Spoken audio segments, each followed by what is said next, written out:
we can get back to them, you'll see it has like a quiz screen. And when we get to the quiz screen, it's sort of a mental break. Hi from Malaysia, Palestine chefs. Hello, everyone. Oh, Eric Young, nice to see you.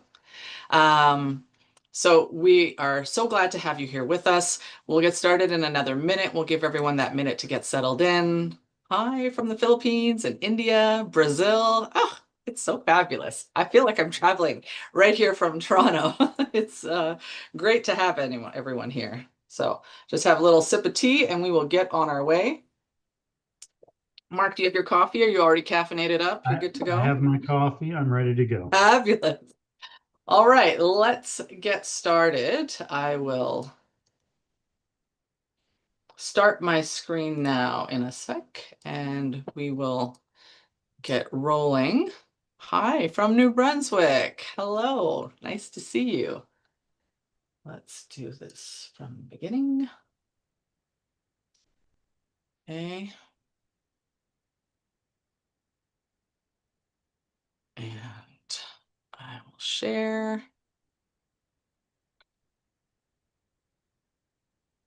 All right, let me check and see here that we have everything that we need. So we can see your screens. We're all here, which is fabulous. Nice to have you all here. I'm going to move this over so I can see it. There we go. So today, welcome, welcome. Good afternoon, good evening, chefs, trainers, young chefs, culinarians joining us from all over the world. Before we begin, I want to ask you a question. Okay, so how many of you have felt already in your kitchen that ingredients are suddenly costing more? Products that aren't available, a lot of products aren't available when you need them. Menus are changing because of supply chain. Guests are expecting more value, and then margins are getting tighter. Yeah, your thumbs are up. I see it.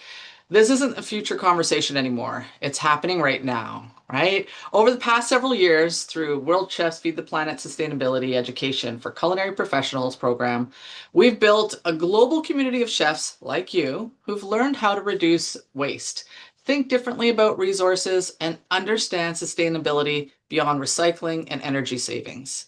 But today and today only, we will move to the next level because sustainability has taught us how to do less harm. Now we need to ask, how can we create more good? How do we design kitchens and menus that don't just maintain, but actively improve the systems that feed us? That's what Regenerative Kitchen is about. This isn't a farming course. You don't need to be an agronomist. This isn't understanding, this is just about understanding what chefs influence far more than what ends up on the plate, right? Every menu item, every purchasing decision sends a signal back through the food system. And chefs are uniquely positioned to influence what gets grown, what survives economically, and ultimately what future food looks like. Over the next hour or so, Chef Mark Cerise and I from Custom Culinary Griffith Foods and I are going to share what regeneration means in real kitchens, introduce a practical framework for identifying hero ingredients, and show you how you can measurably impact while still delivering the flavor we love, affordability, and operational success. So again, if you have any questions, you can put them into the Q&A. I'll keep them on the side screen here. And that way we can look back at them when we get to the quiz portion of this section. Mark, please say a welcome to everyone and we'll get started. Well, welcome everyone. So glad to be here. So glad to be able to talk to you about some of the ways that we can have a regenerative kitchen. And as Shona mentioned, no, you don't have to be an agronomist to be part of this, to understand this. But so a little bit of background on the regenerative agriculture certainly tees up everything on how we act in the kitchen.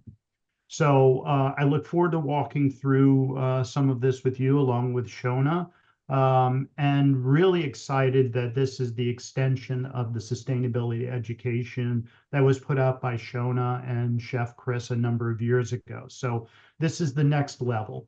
So moving on, diving a bit deeper and getting very specific on how things can be affected in your kitchens. Cool, cool. So thank you very much. I'm going to share here so that we have this up for everyone to see. And let me just make it bigger. So we're in our screen. One sec. Here we are. Okay. This is the screen I'm sharing. Okay, sorry. Regenerative kitchen. Here we are. We are speaking today. We are experiencing an emergency in slow motion. So this screen here, the beginning of this program that we're going to talk about, there's a global challenge that's impacting chefs and their decisions and kitchen practices all around the world. We've all talked about this. You've heard about it in sustainability. You've learned about the curriculum. You're doing it in your kitchens. And we know what that looks like. It's looking like the food service and the world can't feed 10 billion people using the same systems we've used for 8 billion people, especially when kitchens are already facing rising ingredient demand, tighter margins, and constant cost volatility. We're all seeing it. We're seeing it in our kitchens. We're seeing it time and time again. So we can't continue to do what we're doing with the means we're doing it right now. And we know this already. This is not new news. So we are growing exponentially, right? This 10 billion people by 2050 means that there's going to be demands like a 60% increase in the demand for food, which is really going to impact us. 50% more energy, again, that's hitting us hard, and 40% more water needed. Then you're going to look at our population getting older. We'll have 50% fewer kids than we did in 1950 and 4 times the number of elderly people. So we're also becoming more urban. By 2050, these are all facts that we want to know to sort of frame where we're sitting right now. 2/3 of the people globally will live in urban centers. This urban migration brings with it a rise in prepared foods, processed foods, fast foods, and a reduction in available agricultural workers. So people aren't going to be available to work in farms. They're just not going to be in those spaces.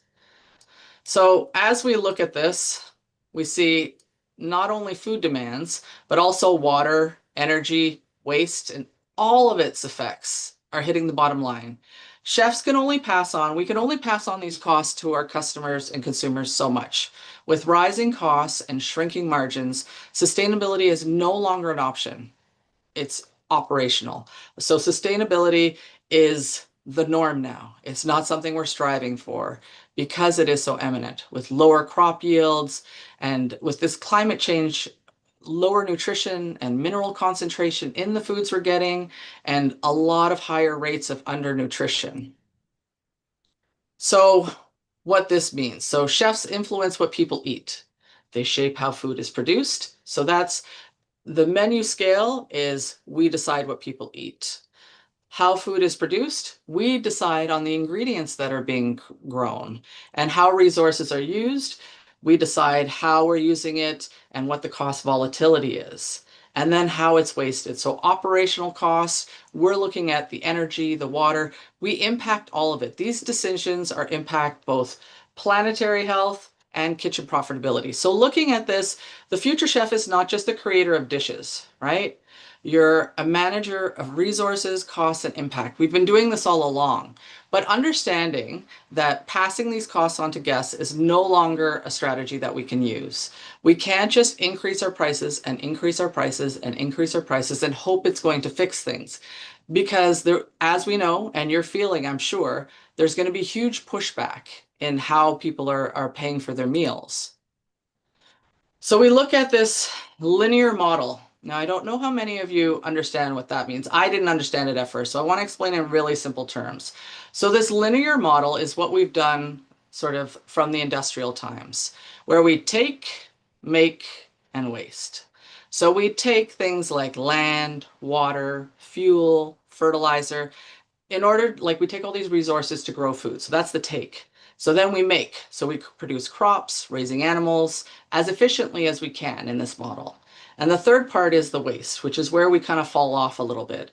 We sell products, we discard leftovers, we discard nutrients, packaging, food waste, and often ignore rebuilding our system.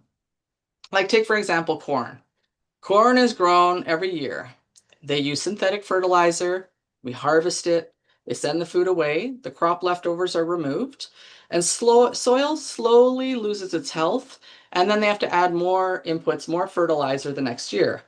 The result of this linear model is the soil degrades, loss of biodiversity, water pollution from all these extra inputs and pieces we have to use, and dependence on those things and food waste and emissions. So this linear model is just accelerating the problems that we have. So what we need to look at is our So, planet's Shona, soil. Sorry? Shona, just so Yeah, go you ahead. know, with that linear model, Yes, go ahead. there's four major crops, and they're Okay. grown for absolute output, and that's rice, wheat, corn, and soy. So when we think about the linear model of farming, those are the crops Right. that are grown to such an extent that the farmers get their money based upon overall yield. So the idea behind it is to grow as much as you possibly can in as little amount of land as possible, which Okay. further depletes the soil. I'm sorry, I just Right. had to jump in No, there, that's great. I talk love about the it. top It's four. such good input. And I mean, if you look, if I drive west in Ontario, you're going to see corn, soy, corn, soy, corn, soy. And some places further west, you're going to see wheat, rice, right? So those four, they're the big four, if you were to think of them in this linear model. Thank you for sharing. I'm so glad you jumped in, Mark. I will run away with it sometime. So we want to look not just at what we're growing, but what it's being grown in. Again, we are not farmers, but healthy soil does not just grow food. It produces ingredients with better flavor. So if you have a healthy soil, you're getting more nutrition, you're getting better flavor, you're getting more consistency in your kitchen. So when soil is alive, the ingredients are nutrient dense, they are biodiverse, and in again, as we look at that linear model, it's buy, cook, serve, throw away. In this sort of circular system where we're taking care of things, it's sourced thoughtfully. We cross utilize it, which we'll get to later. You recover, regenerate, and repeat. So it's a bit of a cyclical program rather than having this linear model. Just kind of keep that in the back of your head as we go. You'll see that more. But that little bit of soil at the top grows 95% of our food. Unbelievable, these numbers. And this here, chefs, why should we care, right? So we looked at the left side of the screen and the right side of the screen. It's really easy to see the green and beauty of it all, but think of the green as the flavor, the nutrition, the ingredient consistency. Soil is where ingredients come from. So healthy soil means healthy ingredients, better cooking, and a stronger food system. So the little bits of disparity and where you're not finding ingredients now could become exponentially worse. So it's on us. The onus is on us. So we come to regenerative agriculture, where it turns farming from, Mark told me this, extraction into restoration. And I loved it so much. I had to put it in there. So think of extraction versus restoration. So instead of just taking and taking, like that person in your life that's taking and taking, think about it restorative, that kindness, that friend that takes care of you. Mark, I'm going to hand over a little bit of regenerative agriculture to you. Okay, great. So regenerative agriculture. So again, it's a system that really is looking at soil health and the regeneration of the topsoil that Shona mentioned earlier. The restoration of that ecosystem can potentially improve the nutrient density of the food that's grown in that soil. So healthy soils make healthy foods. It contributes to the restoration of the natural system. For chefs, regeneration means that sourcing and menu choices that support soil health and carbon sequestering. So if we choose this type of agriculture to use within our kitchens, that we're looking at putting more back in than we take out. Next slide. So, sustainable agriculture, you've heard a lot about, or sustainability in general. Remember that in the root word of sustainable agriculture is to sustain, which means to keep the exactly the same today as it will be for future generations. With regenerative agriculture, it's actually putting more back in than you're taking out. The focus on building healthy soils and organic matter to increasing the biodiversity, not only within the crops, but around and surrounding the crops, the environment surrounding the crops.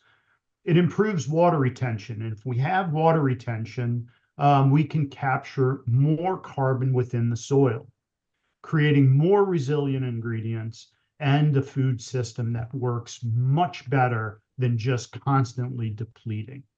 So regenerative is to restore and improve. Sustainable means to maintain, to Yeah, sustain. I love the comparative. I need the abbreviated notes for me. So when we're looking at carbon sequestering, and is kind of a technical term in terms of how much carbon is being stored in the soil. So when we think about the linear capturing of soil, plants absorb CO2. They store the carbon out of the atmosphere and they place it within the soil. The benefit is for years to come. Healthy carbon is what makes soil important and good for the overall nutrient density and the growing of crops. If we're kind of using the linear model, in which we're constantly putting inputs and constantly pulling out more carbon than we're putting in, eventually the soil will go nil. It'll cease to be productive unless we keep adding the nutrients in there. So healthy soils, healthy planet, healthy future. Love it. I didn't understand this concept at first, but now I'm all in. So when we think about regenerative agriculture and that continuous journey of improving soil and strengthening the ecosystem, first and foremost, there is no one definition that applies to everything, not one approved definition. Um, but it is a system that starts with practices that enrich soil, biodiversity, water systems, and ecosystem health. Over time, we need to establish how to measure this. How do we know we're adding more back into the ground than we're taking away? Well, it starts with an initial measurement. It starts with a baseline. So wherever the soil is that we're starting to grow on is our starting point. And everything is measured off of that starting point in terms of improvements or degeneration. So if it's a mindset, it's also a process.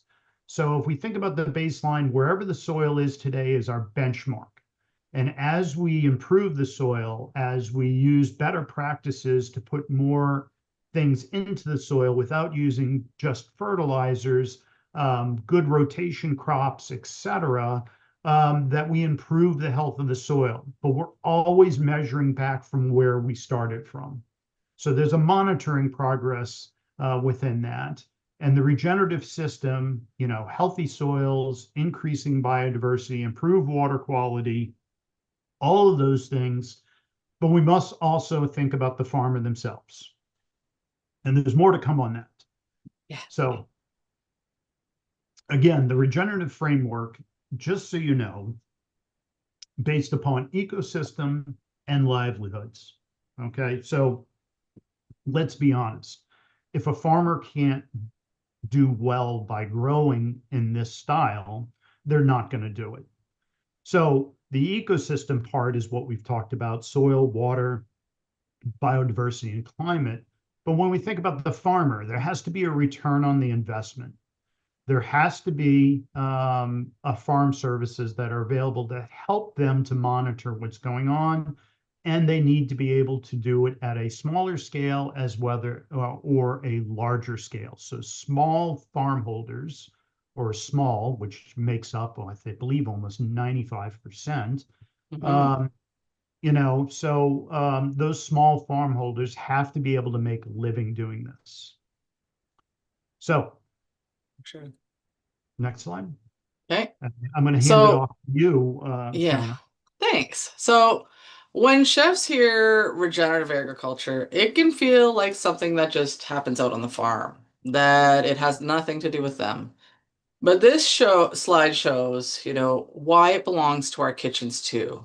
The regenerative ecosystem focuses on, as Mark said, those four interconnected pieces: soil, biodiversity, climate, and water. So you're like, first, let's look at soil. And I want to look at it all through the chef's perspective.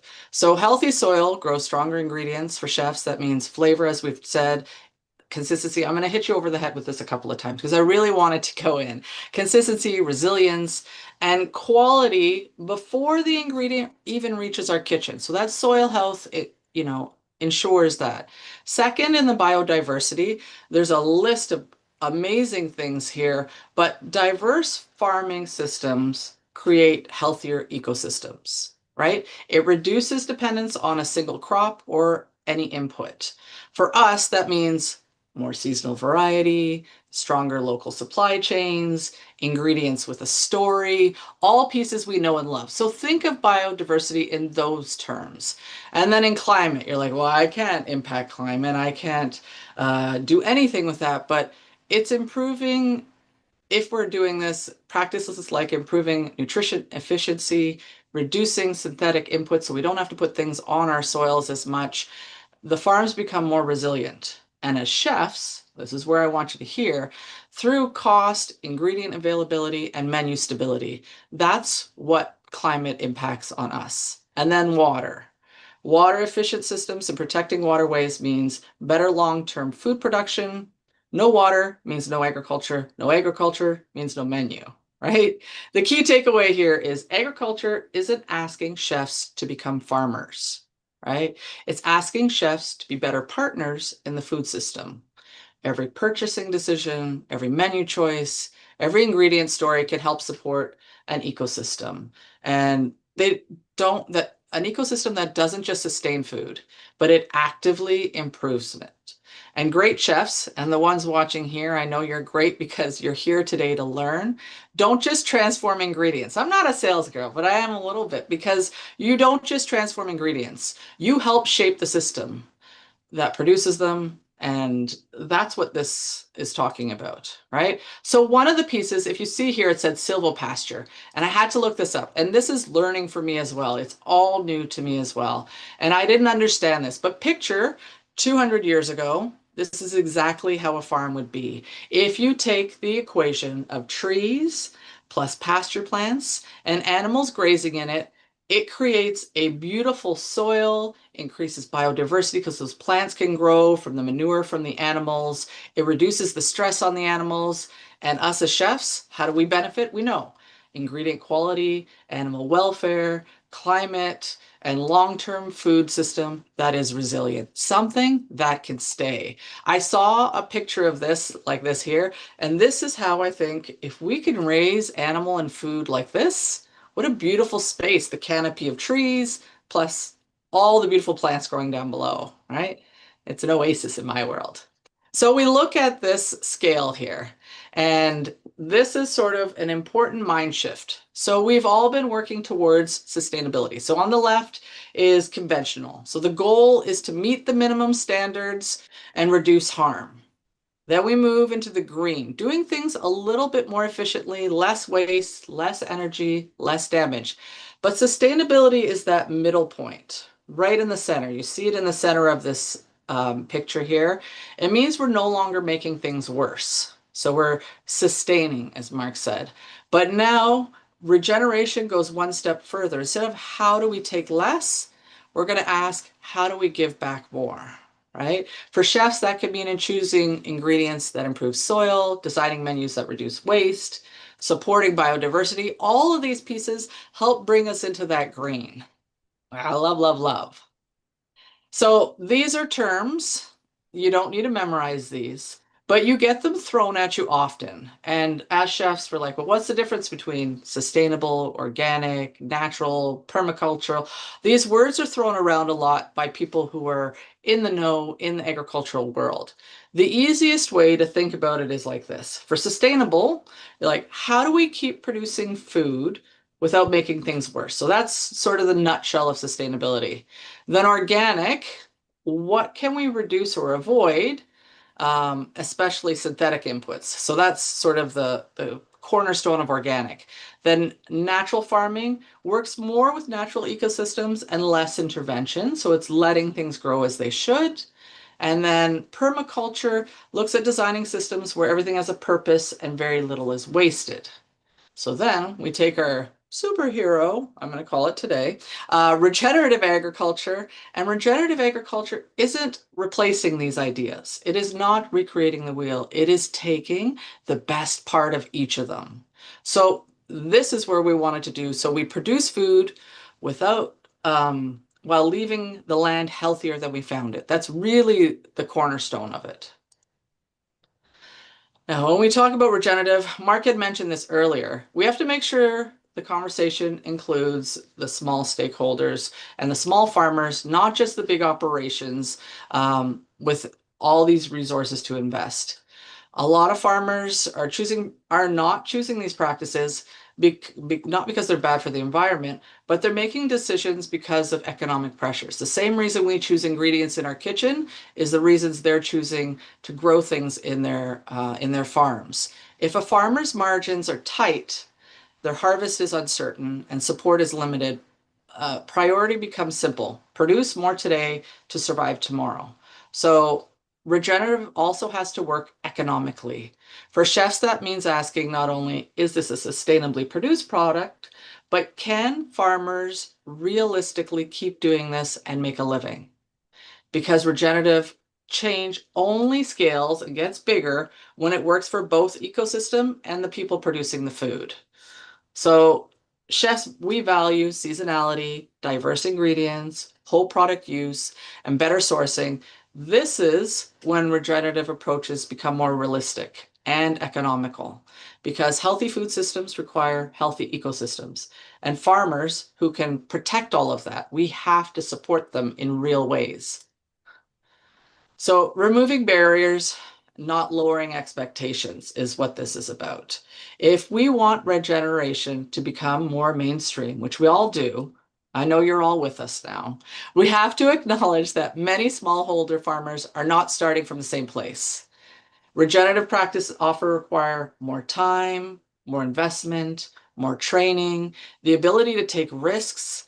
And many farmers, just like chefs when they're starting in a new industry or a new restaurant, they don't have that flexibility, right? Some don't have access to financing. Some can't afford the transition into something new. Some don't have buyers for these really diverse crops, so it needs to be supported in a broader way. And others are locked into supply relationships where price and production expectations leave very little room for innovation. They just have to get through. So it has to include creating pathways to make changes realistic. And we can't just tell farmers what to do. We have to support it in real ways. So how can we support it, right? So this is a really nice list to work through. They Smallholders don't just need recognition. They need reliable markets, somewhere people are going to continually buy what they're making and not change our mind every 2 minutes on things. The chefs help create these markets because we create the trends. We are the full stop in the middle. Where farmers are creating product, we are deciding what's happening and we're deciding where the food's going after and how consumers are going to eat it. We're creating the trends. So chefs can support these small holders by committing to consistent purchasing and embracing those seasonal menus, buying, those imperfect crops or paying for the true value for what things are worth. So these decisions create that stable market and then a more resilient system for farmers to work in. Mark, did you have anything to share on that or were you okay with that? No, no. Okay, cool. I'm going through it. All right. Oh, this is you here. Regenerative Yeah. levers. I was a little So, bit worried about this one, but Mark is fully happy that he's taking this one.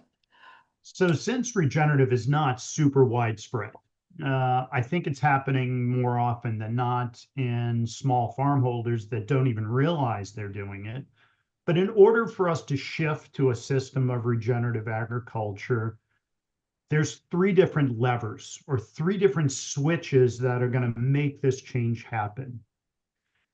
So we need all of these switches to be flipped on, but the one that most concerns us is number two, as chefs. But just in terms of lever number one, we have technical support. So farmers can't do this without the help of agronomists, retailers, farmers, and experts in conventional types of agriculture. The shift is introducing that technical expertise. It gives farmer the tools that they need, not the physical tools, but the tools of measuring, the tools of understanding of what they're doing, so they can continue that monitoring process that I mentioned earlier. Lever number three is financial Sorry. incentives. Sorry. Oops, Sorry. financial incentives. So the market needs to reward the lowest prices, of course, and the highest productivity. That's the way it exists today. So the shift is providing market pull. So what is being demanded by consumers or by customers, our customers, that says that the farmers should be growing this. Remember, a farmer will not grow anything if they can't make it profitable. But the one I want to really focus on is the cultural acceptability. And so what is the role of the culinarian when it comes to cultural acceptability? This is the lever that we can make the greatest impact. So addressing the cultural barriers first and foremost makes the farmer feel more comfortable that if they grow this, somebody will buy it. And so what does the chef do? So we're taking this big idea of regenerative agriculture and we're slowly trickling it down to what can we do? How do we make the change? How do we help with a regenerative system of agriculture? Well, the first and foremost, the thing to do is drive biodiversity in our menus, kind of steering away from the big four. Not that the big four are bad, but trying to stay away and use different ingredients in creative menus, recipes, concepts, ideas. Helping create that cultural shift to create market demand. So we need to have environmentally impactful ingredients that we use within our recipes. We need to promote the small farm holders. Sorry. Sorry. I'm gonna we take my need finger to off there. we need to promote small farm holders to remove those social barriers. So if we think about farm to table movements, and many of you deal with farm to table in terms of your menus, and I think chefs do a pretty good job of talking about X farm that grows whatever ingredient, but we need to be able to talk about that a bit more. And we need to be able to take a look at exploration of the cover crops. So if we go back to the model for regenerative agriculture, in order to put the nutrients back in the soil that are taking out from grown, we must go back to practices that were done 150 years ago, in which cover crops are used to replenish the soil. Think about those cover crops. Those cover crops are often used to feed animals, or they're left just in the fields. So can, as chefs, think about what are those cover crops, and can we use those in our recipes? Can we increase the usage so the farmer actually gets money for these cover crops rather than just putting inputs into the soil? One we're going to focus on in just a little bit is looking at hero crops. And I'll save it until we get to that to give you a definition. But Don't give it all really, away. I don't want to give it all away. I think this is probably our biggest impact that we can do as chefs is looking at hero crops. And then finally, ambassadorship. We have the white coat. We need to be the storytellers of regenerative practices, not only through our menus, but through media promotion, through social media, talking with friends, just making sure that within our ecosystem of chefs that we are telling the story of what we're doing and how we're doing it and why it's important. So along with all the things you're doing in terms of recycling in a kitchen and zero waste in a kitchen, we need to tell the story of where our ingredients coming from. What's known in sustainability circles is scope 3, which is the last scope in terms of looking at individual ingredients. Mhm. So after, if you were doing this curriculum on your own, you would see there would be a quiz here. At the end, there will be a quiz. If anyone has any questions, please put them into the Q&A. I've got one or two. Um, One was asking if, Mona Lisa had asked if this would be shared, the PowerPoint presentation. So we'd love to have trainers have this in their hands. So any of you that are trainers or would like to be, once you're certified as a trainer and you've done this and you completed the quiz, they'll pass this on to you so that you can share and do this on your own as well, or share it with people in your circle, at your work, in your schools. This is happily shared with you afterwards. That is, of course, if you're a trainer or if you're looking to be one, you get certified through World Chefs, you can connect with them. It shows it on the World Chefs website. If anyone has any questions, this would be where it would be. You would do a quiz here. There's 3 quizzes within this framework of our curriculum. So that is what this page is for. And then we talk hero crops and hero ingredients. So we're moving into this next piece here, and I'm excited for Mark to share a little bit more about what we've all been waiting for. So, as I mentioned earlier, one of the levers was cultural acceptability, and that for chefs to focus on hero crops. So, what are hero crops? Hero crops are those crops that bring a tangible ecosystem benefit to the existing system of agriculture. Okay, broad definition. Incorporating certain crops into the rotation can unlock potential for greater benefits. For example, when only growing a rotation of only corn, growers must apply an average of 155 pounds of nitrogen per crop. That's fertilizer. If growers incorporate oats in between growing cycles, it enables the planting. It enables the planting of red clover as a cover crop with the oats. Red clover fixes the nitrogen in the soil organically. So the next time, the following year, when they grow corn again, they can apply less nitrogen in terms of fertilizer. So we're still talking about the modern linear form of agriculture, but when we're talking about hero crops, it can also be taking less out of the soil or replenishing into the soil with less inputs. So I Mhm. just want to understand that it's not just the relying on the cover crops. We can't transform that immediately, but whatever we can do to minimize the inputs is going to be beneficial toward a regenerative system. Great. Next slide. Okay. Yeah. So again, background. Hero crops are those crops that bring intangible ecosystem benefit to the existing system of agriculture through biodiversity, input intensity, which is what I just mentioned, and or crop rotation. So again, this is a broad definition. It's very subjective and open to interpretation. And probably most importantly is as chefs, we don't use crops. We use ingredients, right? We think about our pantry, something that comes from an agricultural product, something is done to the crop, whether it's simply washed, peeled, chopped, cut, whatever it may be. We don't generally use crops, we use ingredients.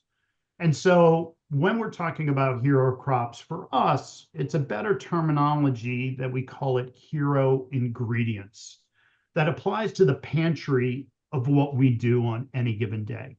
So I'd rather you focus on hero ingredients rather than hero crops. So again, we're drilling this down to what's important to us. We've started very large in terms of the environment, soil health, 10 billion people to feed. Now we're reducing it down to what's in our pantry.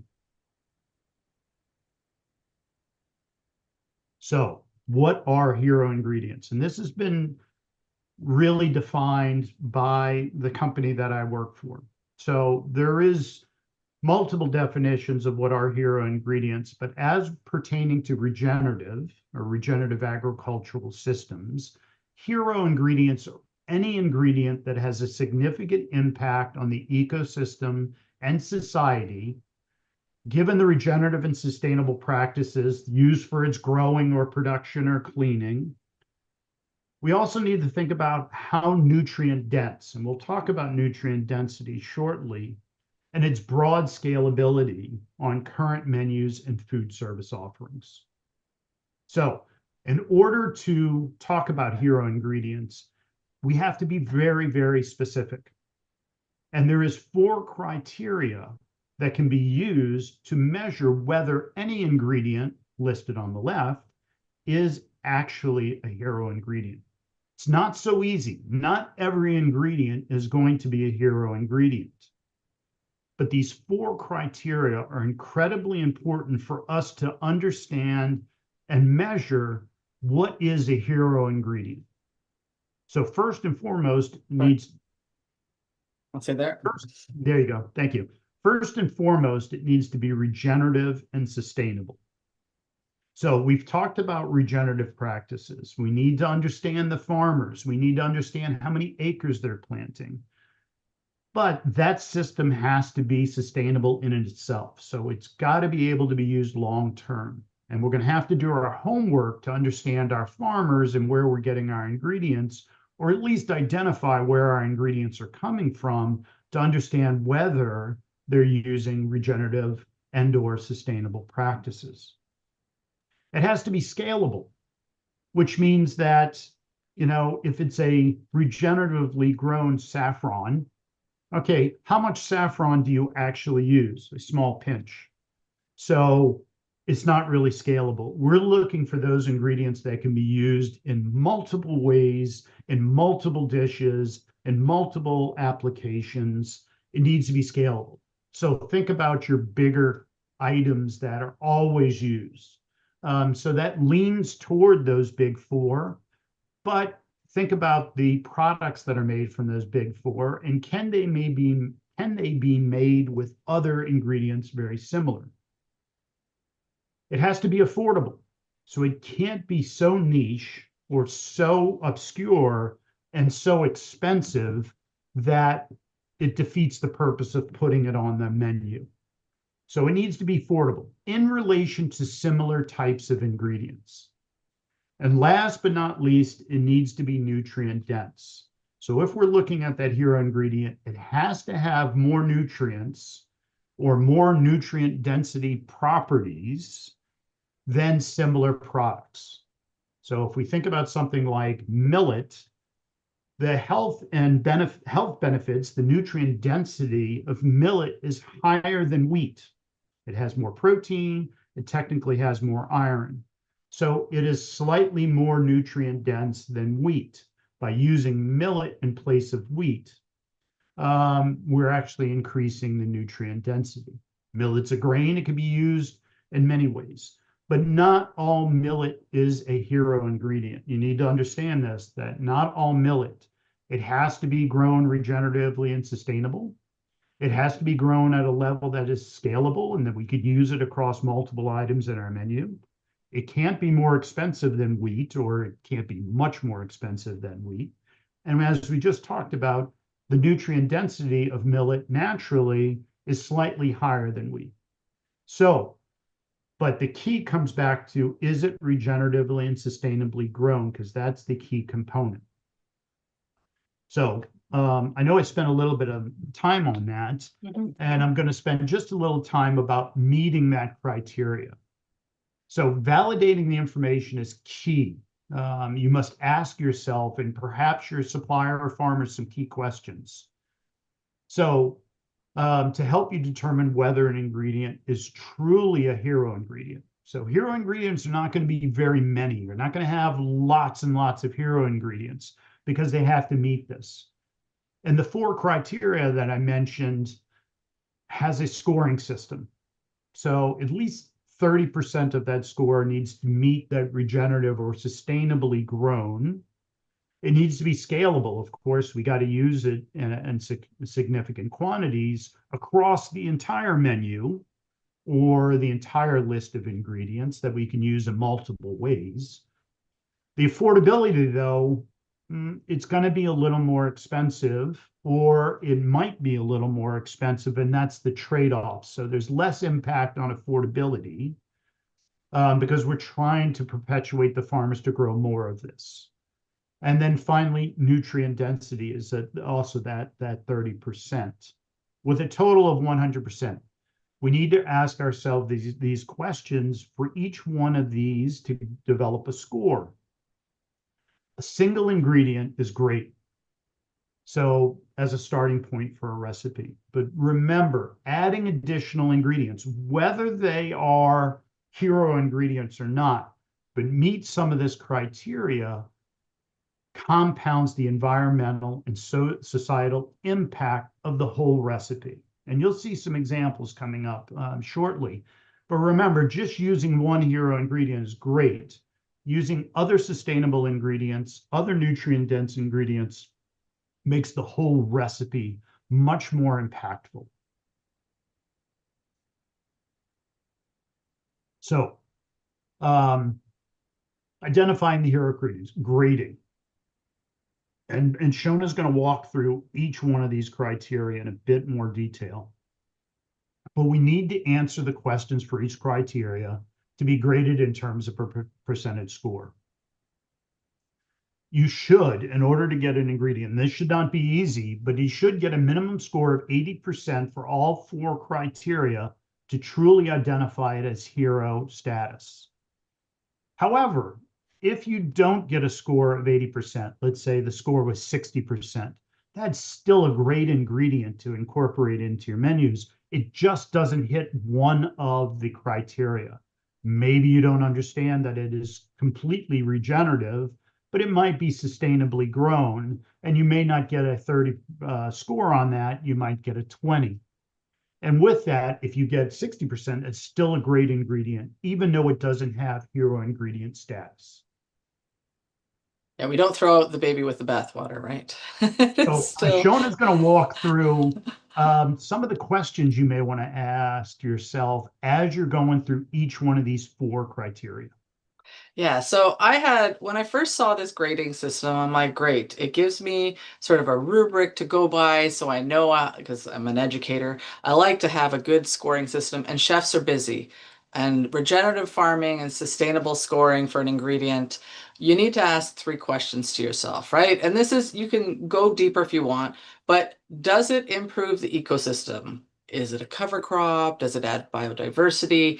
Any of those pieces, if it's improving the ecosystem, yay, we're adding good points. Does it create value beyond the plate? Does this ingredient help the soil? Does this ingredient help farmers? Is this something that's giving back? And then the third, which is always the one that I love to have, is can I prove and explain the impact? So is it an upcycled? Is it a co-product? You have to be able to justify and verify. This gives integrity and weight behind what you're talking about, right? If the answer is yes to these, the score is higher. If not, then don't reward with something like good marketing or greenwashing with good points, right? You don't need to chase perfection, and you don't need a million ingredients. Start with one. I know how busy you are. Reward ingredients that make the food system measurably better. And that's what the regenerative and sustainability score is about. When you look at cover crops, you're going to say this sustainability or regenerative high scores can look like something like a cover crop where plants are grown, as Mark said, between harvests, like clover or arugula or something to be harvested for usually for food. Sometimes it's for animals, but sometimes creating new ingredients for chefs and a creative menu opportunity. Like cover crops can become market crops, right? These crops can reduce erosion, add organic matter, improve water retention, suppress weeds. They actually can take nitrogen out of the air and put it into the soil and support biodiversity and soil life. So these few little, this is just a few I picked out.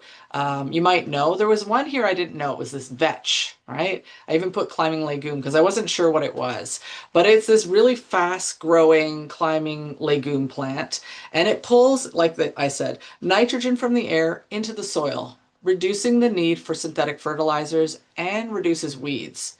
We could use this because chefs were creative, just like little pea tendrils that we pay for, or in salads and sandwiches. Some of the seeds can be ground into flour or used like a legume in cooking.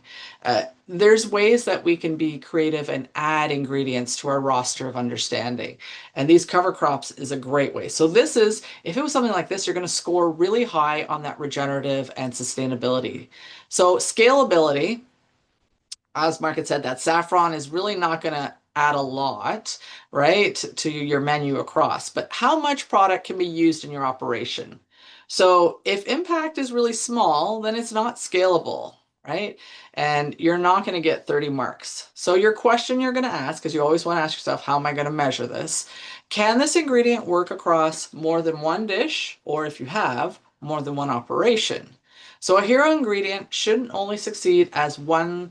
My feature item today has a hero ingredient. It's not enough, right? Can I use it across appetizers? Can it be used in a main, sauces, snacks, or in different locations? Can I use it in casual, fine dining, in our on-course food? Can I use it in my catering?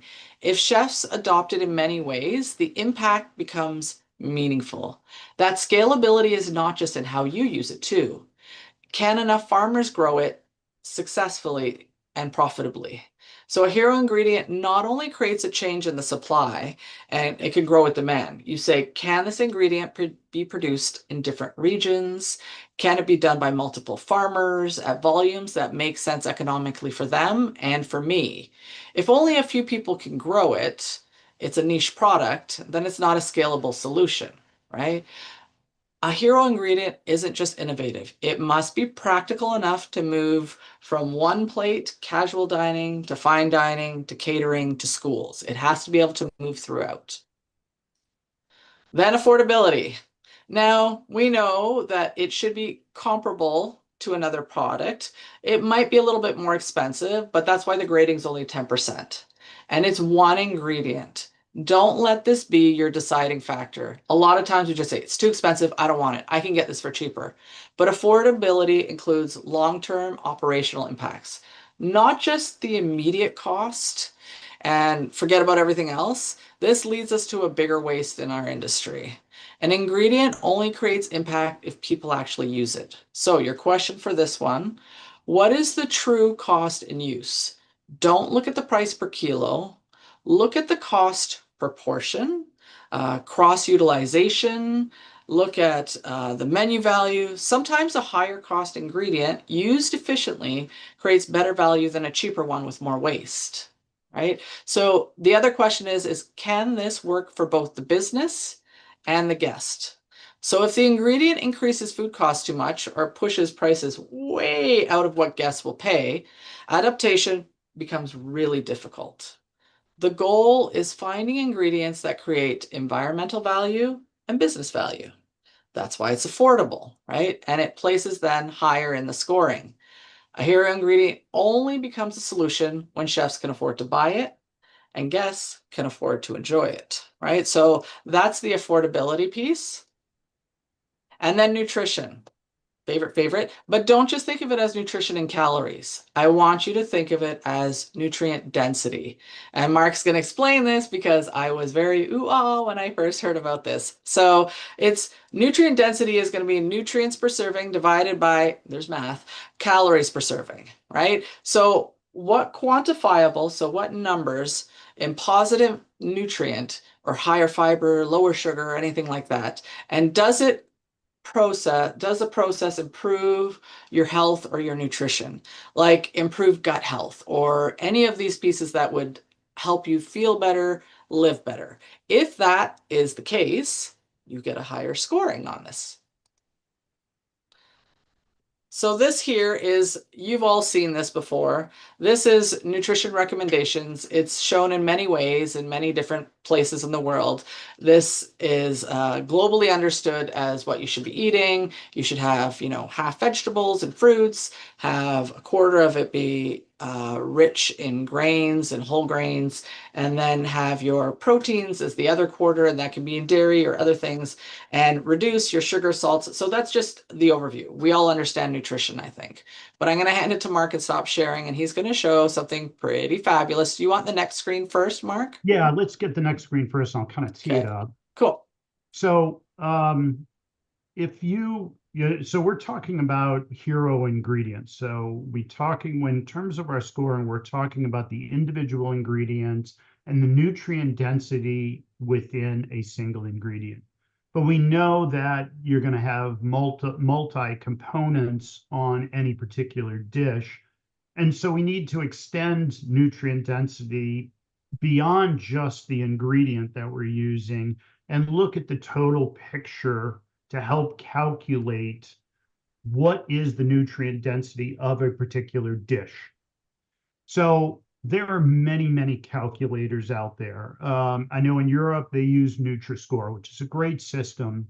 But any of these online calculators will kind of give you either a number or a grading system that allows you to apply your whole recipe to figure out whether it is nutrient dense or not.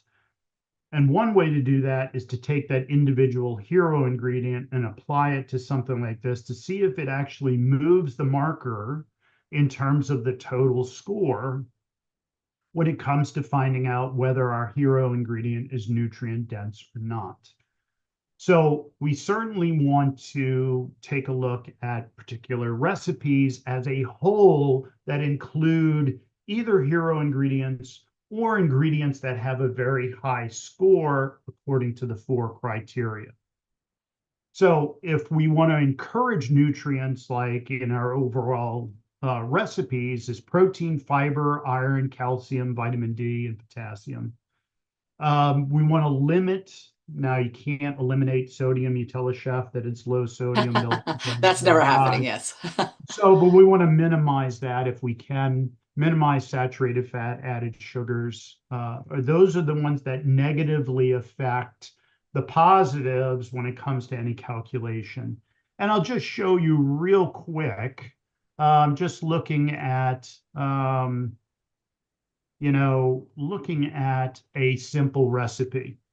This recipe, which seems like a great recipe, it's, sticky sesame and ginger mushroom meatballs and a noodle salad, which is a rice noodle salad and wilted Napa cabbage. So it might be a typical type of dish. So it has a sauce. We have a dressing with it. We're using rice noodles. We have a little bit of cabbage. But if you look at the nutrient density score of this, it actually doesn't score very well. The glaze is very sweet. There's not a lot of protein. There's not a lot of other things going on, although it seems like a rather healthy. So if we were to take something like the meatballs, and which are just mushroom, a tiny bit of egg, and some breadcrumbs to hold it together, ground up mushrooms to make up the mushroom meatball. If we were to add, let's say, um, something like a mung bean protein into that, or we're adding, for a simple matter, just say we're adding tofu to that. If we were to take that and just to increase it a simple by 3 points, we could see that it's still not good enough. So what else can we do? Well, instead of the rice noodles, let's use the sweet potato noodles, or let's use a high fiber millet-based noodle, and we're going to change that to 10. So, and I'm making up these numbers. You'd have to make sure these numbers, and all of a sudden we have a C. All right, well, great. So what if, I added or reduced the sugar in the glaze and made it less sweet, and I reduced from 11 down to 4. Now I have a B. So you can see small changes within a recipe can increase the nutrient density. And if we're looking at hero ingredients and measuring individual ingredients, as we apply those to our recipes, we can increase the overall nutrient density of either what we're adding into a particular recipe or the overall recipe as a whole. So hopefully that kind of illustrates, these types of calculators that are out there that you can do. They're online. You can get access to them. It's a great, easy way to manipulate your recipes to get greater nutrient density. And by applying a hero ingredient, then you also have the environmental impact that you can also tell the story about. So Shona, it's back to you. Yes, yes. So on this next screen here, we're at quiz 2. So Valeria had asked, she had applied through Feed the Planet portal as a trainer. This is the right place. They will respond to you, Valeria, and this is for the Regenerative Kitchen as well. Our people behind the scenes at the World Chef's office will reach out to you, send you the quiz, and then send you the content. So two other people, Angelina and Solomon, had asked if they could get the slide presentation. So the process is the same for all. If you are a trainer already, you can ask to be a trainer of this after you are certified. So you just take the small quiz after, and they'll send you the slide deck and that nutrient density calculator, which I think is such a fabulous tool. And then you will be able to deliver this yourself and share it in ways. We ask that you let us know if you're doing these things so that we can sort of track people who are using it and get feedback from you as well, because it's brand new. Nobody has seen this, nobody has heard this yet but you. So you are the first of the first. So I want you to be the pioneers of changing what's happening next.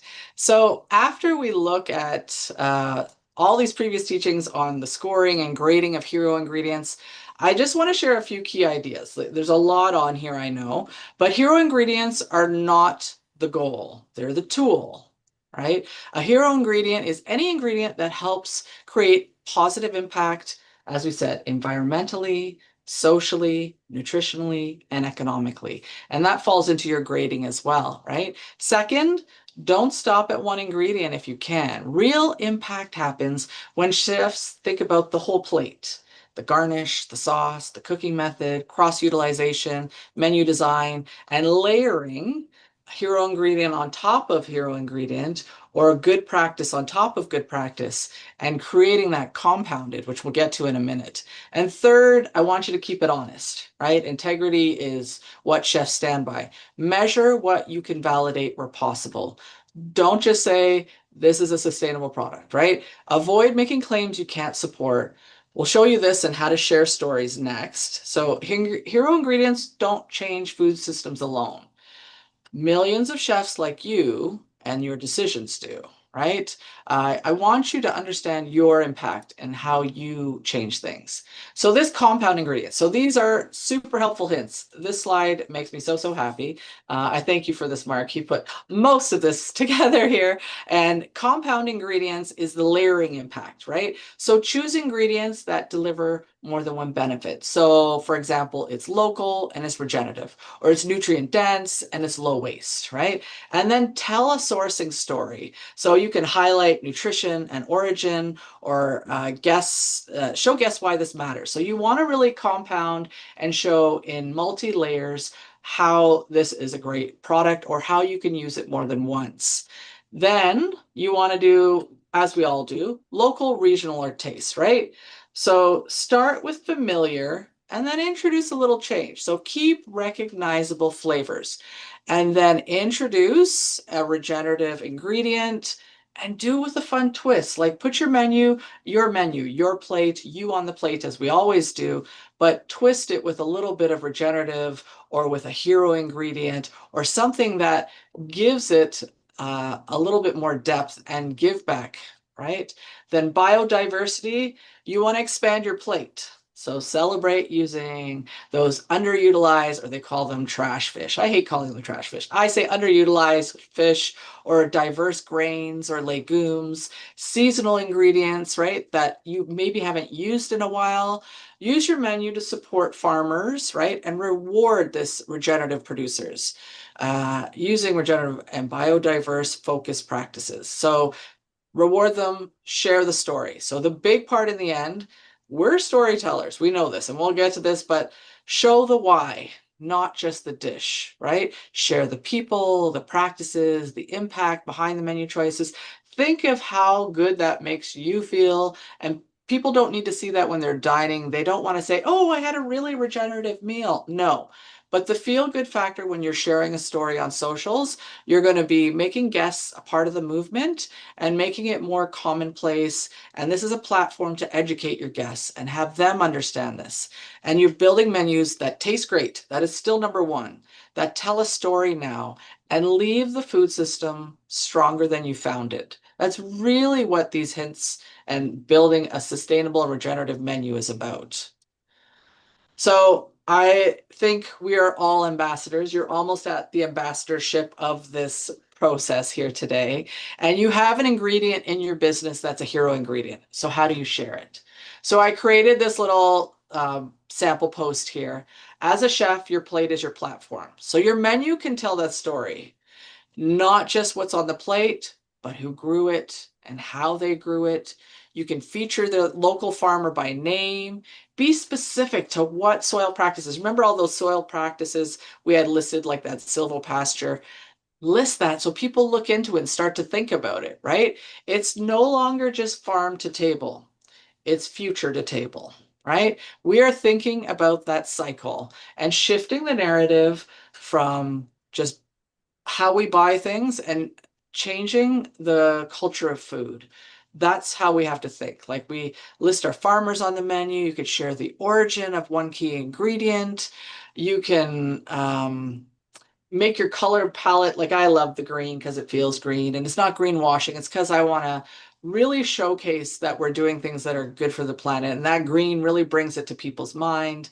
You don't want it heavy in text. You want the picture to speak for itself. I'm sure many of you are social media experts already, but every dish tells a story, right? And this one here, Mark and I actually had this together. It was a fava bean and artichoke dish.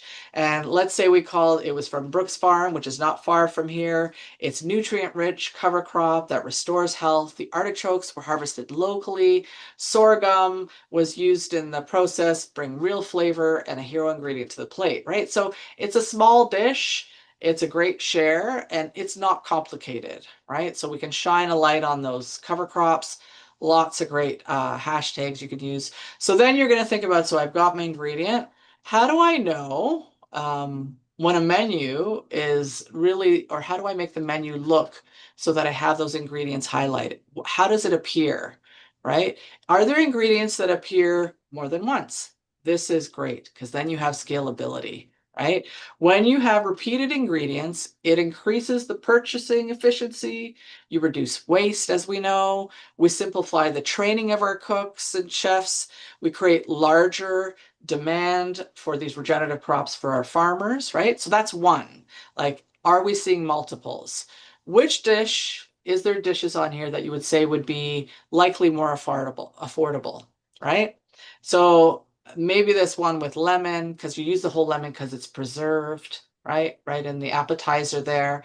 And maybe it's things that are using more vegetables in it, or affordability isn't always about buying cheap. It's maximizing the yield and using those ingredients efficiently, which a lot of us are doing already. So that's where your affordability comes in. And then which ingredients on here, as you're looking, I know it's Italian, it's not everyone's first, but I've put it in English in the explanation. Hopefully everyone can understand it. Supports diversity beyond wheat and meat, right? So regenerative thinking. So you want to look at, do we have a lot of diversity of ingredients? Do we have things that are maybe healthier for agricultural systems and create a more resilient supply chain? So are we looking at diversity? Is there a bunch of different things on here? I say yes, it's a beautiful menu. And which dishes maybe are more nutrient dense, right? So it's not just calories. We need to put that out of our head. It's amount of beneficial nutrients delivered per serving. Anything that could be healthful for you, things that could make you feel better, and dishes that are familiar enough to scale. So we need familiarity in here so you don't go so far out of the box that people don't even know what you're making anymore. Do what you do naturally. A successful hero ingredient often appears inside of sort of a familiar format. So you don't need to learn new cuisine. You just need to discover ingredients and put them in recognizable dishes that you already do, right? So the menu, never announce it as sustainable, but sustainability is built into the decisions you've made, and people will feel it in what they're eating.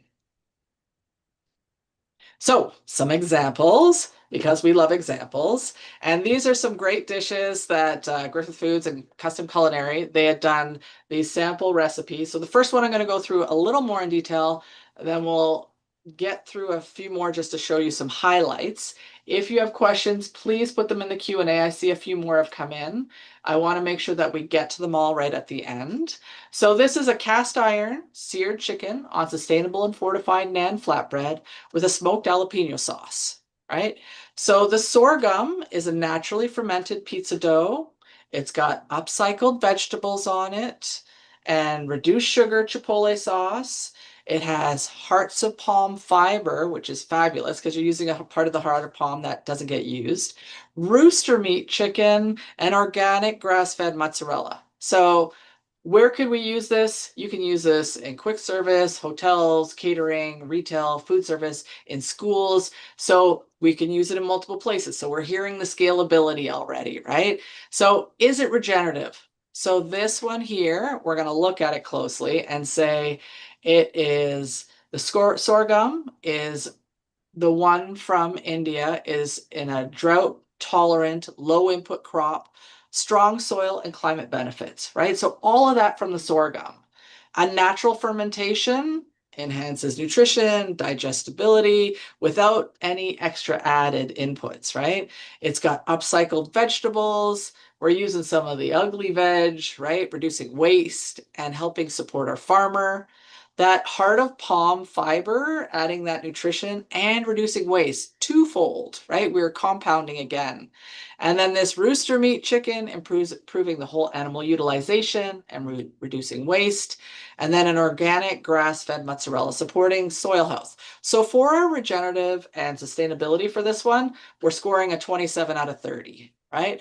The slight deduction due to maybe dairy and poultry having higher environmental impact and maybe the sourcing has mitigated that a little bit. So we're going to get a 27 out of 30. So So, scalability. Can we use it across different formats? So we talked about this. It can be used in all kinds of places. This sort of pizza format can be used in retail, service, school, QSR, all kinds of places. The sorghum, upcycled vegetables, and fiber ingredients can be standardized, and lots of farmers and suppliers can participate in supplying it. So we've got a decent scalability. Minor limitations, maybe the sorghum fermentation. It might be a specialty sourcing and may require, a little supplier education, but really scoring great. We're giving this a 26 out of 30. This is so much fun. I love it. And then affordability, we're going to say the sorghum usually costs about competitively with wheat in a lot of regions. Upcycled vegetables are going to be a lower cost and it's reducing waste. Hearts of palm is replacing sugar and potentially could lower cost in use, right? The organic cheese maybe increases the cost a little bit, but it's just a part of the plate, right? It's just a component. So we're giving this for affordability an 8 out of 10, right? Slight premium ingredients, but the cost is manageable and super justified. People will see value in it. And then nutrition density. Oh, this is heavy, heavy, heavy. So sorghum provides fiber, minerals, complex carbs. We talked about the fermentation, reduced sugar, added fiber. lots of protein from the chicken and the dairy. So it's meeting global nutrition standards across all kinds of channels globally, right? So this one is scoring a 26 out of 30, really high nutrient density overall. Sodium in the cheese and fat could be managed if you did smaller portions for some. So our final ingredient score is going to be an 87 on this. This is a true hero menu item.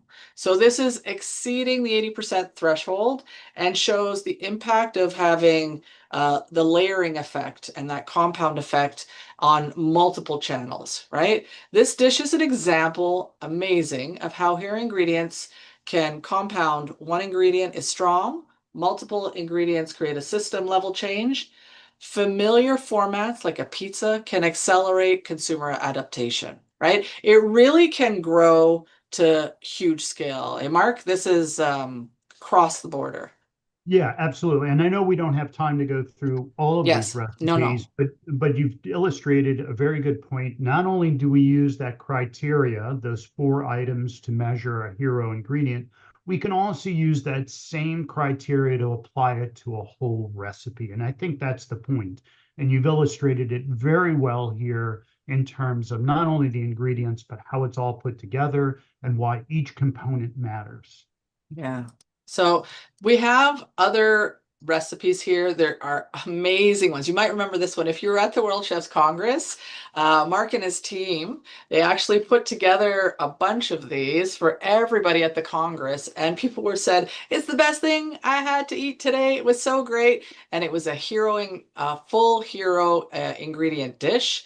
This millet and chickpea falafel with sustainably sourced ingredients and dairy-free based yogurt sauce. It was delicious. People came back for seconds. Hey, Mark, it was really well received. Then we had this is another one. It's a plant-based chorizo empanada. I am all about team hand pie, but if you look at the meats or exceeds at the bottom of this, so helping small farmers in Mexico and India, upcycled materials that plant-based, global nutritional standards for salt, sugar, and fat has been met.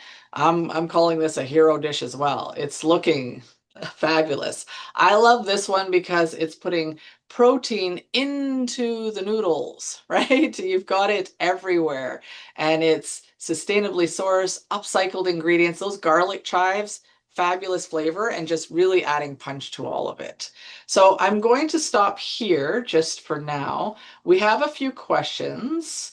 Uh, any recommendations, Mark, on an app or a website for nutrient calculator? You had mentioned one or two, right? Yeah, Nutri-Score is one. The one that Okay. I featured here was developed by Dr. Drew Brandowski.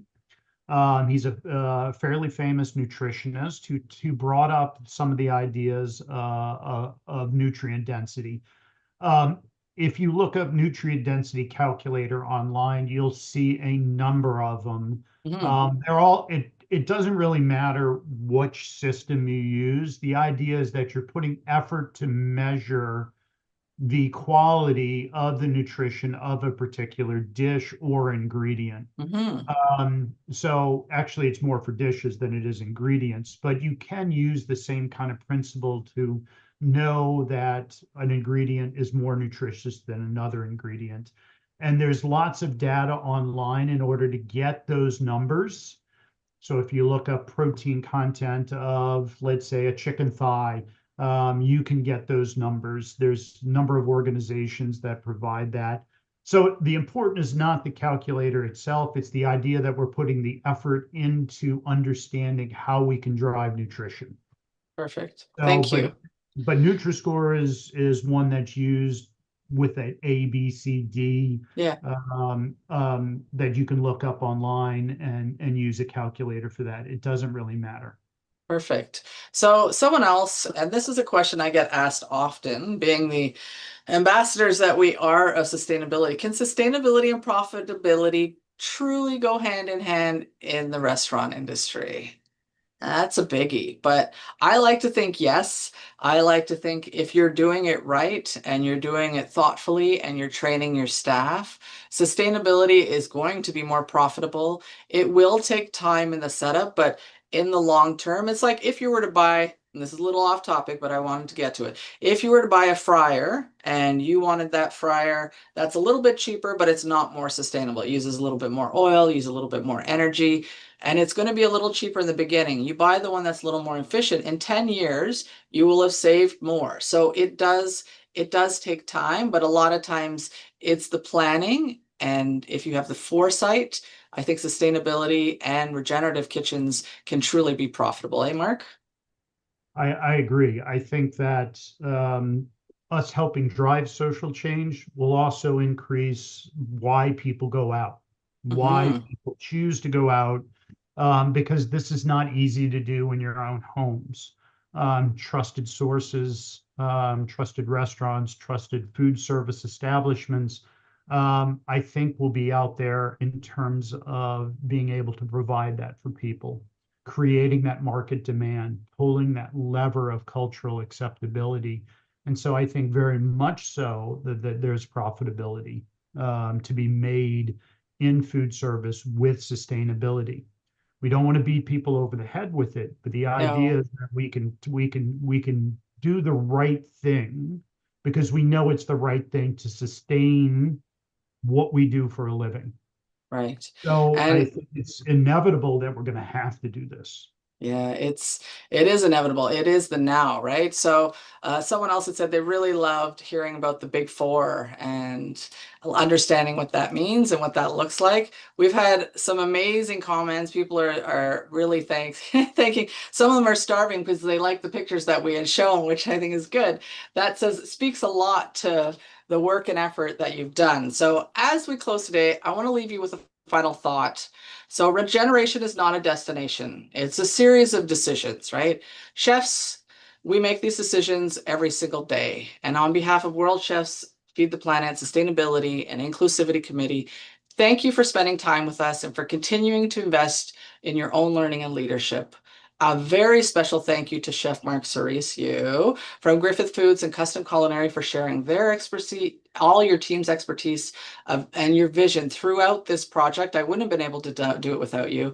And for your collaboration, your meaningful contributions, and helping bringing this curriculum to life for chefs globally, me included. I was unknowing until you shared this with me. So for those of you who are currently World Chefs sustainability trainers, there's now an opportunity to deliver this regenerative kitchen curriculum as part of the next evolution of sustainable education for culinary professionals.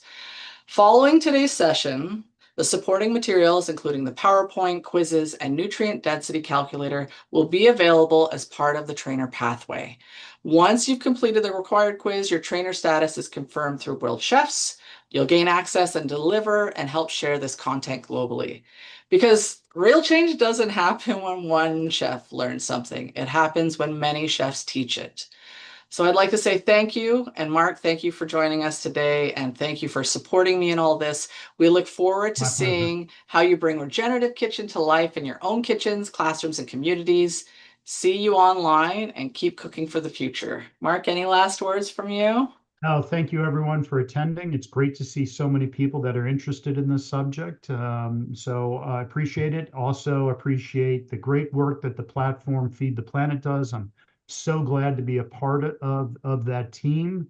A lot of great work being done on that. Please support all of the projects and all of the platforms within Feed the Planet that Shona leads as the chair head. So Thanks for the um, plug, Mark. That's so yeah, nice. Totally out of left field. That's it's very just kind some of you.